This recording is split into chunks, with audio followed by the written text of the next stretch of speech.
بعد سب سے پہلے اپنے آقا و مولا دونوں عالم کے مالک و مختار ہم غریبوں کے غم گسار سیدی ابرار و اخیار نائب پروردگار جناب احمد مجتبیٰ محمد مصطفیٰ صلی اللہ تعالی علیہ وآلہ وسلم کی مقدس بارگاہ میں درود پاک کا نذرانہ پیش کرے. پڑھیے بآواز بلند اللہم صلی علی سیدنا و مولانا محمد معدن الجود والکرم وعلی آلہ واصحابہ بارک وسلم. صلوا علیہ صلاۃ و سلام علیک یا رسول اللہ صلی اللہ تعالی علیہ وسلم. شہادت آخری منزل ہے انسانی سعادت کی. شہادت آخری منزل ہے انسانی سعادت کی. وہ خوش قسمت ہیں جنہیں مل جائے دولت شہادت کی. شہادت پا کے ہستی زندہ جاوید ہوتی ہے. شہادت پا کے ہستی زندہ جاوید ہوتی ہے. یہ رنگی شام صبح عید کی تمہید ہوتی ہے. برادران ملت اسلامیہ، ہم اور آپ اس مقدس متبرک محفل میں سید الشہداء امام عالی مقام رضی اللہ تعالی عنہ کی یاد منانے کے لیے جمع ہوئے ہیں، اور لائق مبارکباد ہے اس محفل کو سجانے والے، اس کے انتظام و انصرام میں، اہتمام و انعقاد میں جن لوگوں نے حصہ لیا. اللہ تبارک و تعالی انہیں ہر آفات و بلیات سے محفوظ فرمائے اور ان کی اس خدمات دینیہ کو اپنی بارگاہ میں قبول فرمائے. آپ حضرات دیکھ رہے ہیں کہ منبر نور پر قاضی شہر کانپور حضرت علامہ مولانا ڈاکٹر مفتی محمد یونس رضا صاحب قبلہ ویسی جلوہ بار ہے، اور انہی کے ساتھ خطیب ہندوستان عالم نبیل فاضل جلیل حضرت علامہ مولانا مفتی زکریا اشرفی صاحب قبلہ بھی رونق افروز ہیں. برادران ملت اسلامیہ، دنیاوی لحاظ سے انسان کے مختلف طبقات اور درجات ہیں. کوئی چوکیدار ہے تو کوئی کانسٹیبل ہے، کوئی سب انسپکٹر ہے تو کوئی انسپکٹر ہے، کوئی وزیر اعظم ہے تو کوئی صدر جمہوریہ ہے، اور بعض انتہائی ذلت و پستی میں ہیں جیسے کوڑھ کے مریض کہ ان سے ان کے گھر والے ہی گھن اور نفرت کیا کرتے ہیں. اسی طرح اسلامی لحاظ سے مسلمانوں کے بھی طبقات اور درجات ہیں. مسلمانوں میں سب سے بلند رتبہ سید الانبیاء، تمام نبیوں کے سردار احمد مختار جناب احمد مصطفیٰ صلی اللہ تعالی علیہ وآلہ وسلم کا ہے، پھر رسول اعظام کا ہے، پھر دیگر انبیاء کرام کا ہے، اور اس کے بعد نبیین صدیقین کا ہے، شہداء کا ہے، اور صالحین یعنی اولیاء کرام کا ہے. اولیاء کرام میں بھی غوث ہے، قطب ہیں، ابدال ہیں، مختلف درجات ہیں. علماء کرام میں بھی مختلف درجات والے ہیں. عام مومن میں مومن متقی ہیں، مومن فاسق ہیں، اور سب سے بدتر درجہ اسلامی لحاظ سے اس بد مذہب کا ہے جس کی بد مذہبی حد کفر کو نہ پہنچی ہو. برادران ملت اسلامیہ، نبی وہ معزز ہستی ہے کہ جس پر اللہ کی جانب سے وحی نازل کی گئی ہو. کوئی شخص اپنی عبادت و ریاضت سے، محنت و مشقت سے نبی نہیں ہو سکتا، بلکہ اللہ رب العزت اپنے فضل و کرم سے جسے چاہتا ہے نبوت سے سرفراز فرما دیتا ہے. لیکن سید الانبیاء، خاتم النبیین، نبی آخر الزمان صلی اللہ تعالی علیہ وآلہ وسلم کے بعد اب کوئی نیا نبی پیدا نہیں ہو سکتا، اور صدیق بننا بھی مشکل ہے، صالحین بننا بھی مشکل ہے، لیکن شہید بن جانا یہ مشکل بھی ہے اور آسان بھی ہے.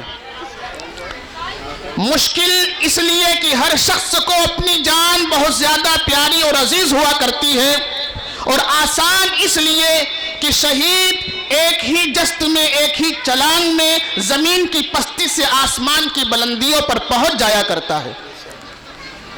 شہید کے مرتبے کو واضح کرتے ہوئے قرآن مقدس میں اللہ رب العزت نے ارشاد فرمایا وَلَا تَقُولُوا لِمَنْ يُقْتَلُ فِي سَبِيلِ اللَّهِ أَمْوَاتٌ، اور جو اللہ کی راہ میں قتل کیے جائیں انہیں مردہ مت کہو، بل احیاء ولیکن لا تشعرون، بلکہ وہ زندہ ہے تمہیں اس کی خبر نہیں۔ دوسرے مقام پر اللہ رب العزت ارشاد فرماتا ہے وَلَا تَحْسَبَنَّ الَّذِينَ قُتِلُوا فِي سَبِيلِ اللَّهِ أَمْوَاتًا، جو اللہ کی راہ میں قتل کیے جائیں انہیں مردہ گمان اور خیال بھی مت کرو، بل احیاء عند ربهم يرزقون، بلکہ وہ زندہ ہیں اور اپنے رب کے پاس سے رزق پاتے ہیں۔ سبحان اللہ، نعرہ تکبیر، نعرہ رسالت، مسلکی اعلیٰ حضرت علامہ فاروق رضوی صاحب قبلہ، جانشین حضور ریاض ملت حضرت مولانا تنویر بلال صاحب قبلہ، نعرہ تکبیر، نعرہ رسالت۔ جب عام شہید کا یہ مقام و مرتبہ ہے تو امام عالی مقام امام حسین رضی اللہ تعالی عنہ جو تمام نبیوں کے سردار ہیں، ان کے نواسے ہیں، حضرت علی مرتضیٰ کے لخت جگر ہیں، حضرت فاطمہ الزہرا رضی اللہ عنہا کے نور نظر ہیں، اور یہ وہ شہید ہیں ان کے نگاہوں کے سامنے ان کے جوان بیٹے علی اکبر، ان کے شیر خوار بچے علی اصغر کی دردناک شہادت ہوئی، اور ان کے عزیز و اقارب 3 دن کے بھوکے پیاسوں کی حالت میں میدان کرب و بلا کی ریگزار میں شہید کر دیے جاتے ہیں۔ ان سب کے باوجود حضرت امام عالی مقام نے ہمت نہ ہاری، بلکہ راہ حق میں قربان ہو کر اپنی بھی شہادت پیش کر دی۔ برادران ملت اسلامیہ، یہی وجہ ہے کہ جب محرم کا چاند نمودار ہوتا ہے، محرم کی تاریخ آتی ہے تو ہر طرف ماحول سوگوار ہو جاتا ہے۔ حضرت امام عالی مقام کی یاد لوگوں کے دلوں کو تڑپا دیتی ہے۔ جگہ جگہ امام عالی مقام کے ذکر کی محفلیں قائم کی جاتی ہیں، لنگر تقسیم کیے جاتے ہیں، کھانے پکائے جاتے ہیں، کھچڑے تقسیم کیے جاتے ہیں، غرض کے طرح طرح سے حضرت امام عالی مقام رضی اللہ تعالی عنہ کی بارگاہ میں محبت و عقیدت کا یہ خراج پیش کیا جاتا ہے، اور عقیدت و محبت کا یہ خراج قیامت تک اسی طرح پیش کیا جاتا رہے گا، یوں ہی ان کا چرچا رہے گا، پڑے خاک ہو جائے جل جانے والے۔ زندہ باد، زندہ باد، سبحان اللہ، سبحان اللہ۔ برادران ملت اسلامیہ، خطبہ مسنونہ کے بعد میں نے جس آیت کریمہ کی تلاوت کا شرف حاصل کیا، اللہ رب العزت ارشاد فرماتا ہے کیا لوگوں نے یہ گمان کر لیا کہ وہ یہ کہیں کہ ہم ایمان لے آئے اور انہیں آزمایا نہ جائے گا، وَلَقَدْ فَتَنَّ الَّذِينَ مِن قَبْلِهِمْ، حالانکہ ہم نے ان سے پہلے والوں کو بھی آزمایا۔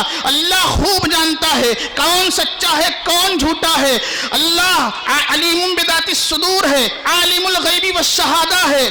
اللہ تبارک و تعالی آزمائش اس لیے فرماتا ہے، امتحان اس لیے لیا کرتا ہے، فَلَيَعْلَمَنَّ اللَّهُ الَّذِينَ صَدَقُوا وَلَيَعْلَمَنَّ الْكَاذِبِينَ، تاکہ اللہ ظاہر فرما دے کہ کون اپنے دعوی ایمانی میں سچا ہے اور کون اپنے دعوی ایمانی میں جھوٹا ہے۔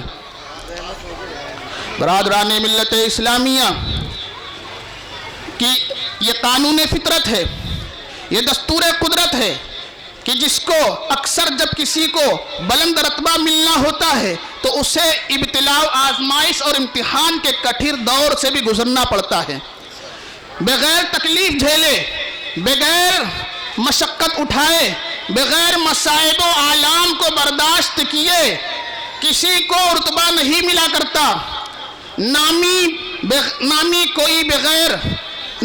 نامی بغیر مشقت کوئی نہیں ہوا، 100 بار عقیق کٹا تب نگی ہوا۔ اور اسی کو ایک عارف باللہ اللہ والے نے کیا خوب کہا کہ مٹا دے اپنی ہستی کو گر کچھ مرتبہ چاہے کہ دانا خاک میں مل کر گل و گلزار ہوتا ہے۔ تو آپ نے دیکھا، اور اسی کو عربی میں کہا العطایا علی قدر البلایا، کہ جتنا بڑا امتحان ہوتا ہے اتنا ہی بڑا انعام ملا کرتا ہے۔ اسی لیے آقا صلی اللہ تعالی علیہ وآلہ وسلم ارشاد فرماتے ہیں اشد الناس بلاء الانبیاء الامثل فالامثل، کہ تمام لوگوں میں سب سے زیادہ سخت امتحان اور آزمائش انبیاء کرام کا ہوا کرتا ہے، پھر اس کے بعد جو جس درجے کا ہوتا ہے۔ اور خاندان نبوت اور نواسے رسول کا مقام و مرتبہ نہایت عرفہ و اعلیٰ ہے، تو ان کا امتحان بھی اسی طرح سخت اور کٹھن ہونا تھا، ان کو اسی طرح سخت امتحان کے دور سے گزرنا تھا۔ لیکن اللہ امام عالی مقام کے سامنے مصائب و آلام کے ایسے کوہ شکن ہجوم آئے، لیکن اگر ہمالیہ پہاڑ ہوتا تو اس کا بھی دامن صبر تار تار ہو جاتا، مگر وہر شہزادگان خاندان نبوت کے عزم و استقلال پر کہ آپ مصائب و آلام کے سامنے عزم و استقلال کا عزم و استقامت کا پہاڑ بن کر ڈٹے رہے، اور آپ نے اس امتحان اور آزمائش سے ہنستے ہوئے اپنے آپ کو گزار دیا۔ اللہ تبارک و تعالی نے آپ کو شہادت کبریٰ سے سرفراز فرمایا، اور آج پوری دنیا حضرت امام عالی مقام کو سید الشہداء کے نام سے، سید الشہداء کے لقب سے یاد کرتی ہے۔ کیا خوب فرمایا ہے، شاہ است حسین، بادشاہ است حسین، دین است حسین، دین پناہ است حسین، سرداد نداد دست در دست یزید، حقہ کے بنا لا الہ الا است حسین۔ قتل حسین اصل میں مرگ یزید ہے، اسلام زندہ ہوتا ہے ہر کربلا کے بعد۔ عزیزان ملت اسلامیہ، یہ قصہ لطیف ابھی ناتمام ہے، جو کچھ بیان ہوا وہ آغاز باب تھا۔ وآخر دعوانا الحمدللہ رب العالمین۔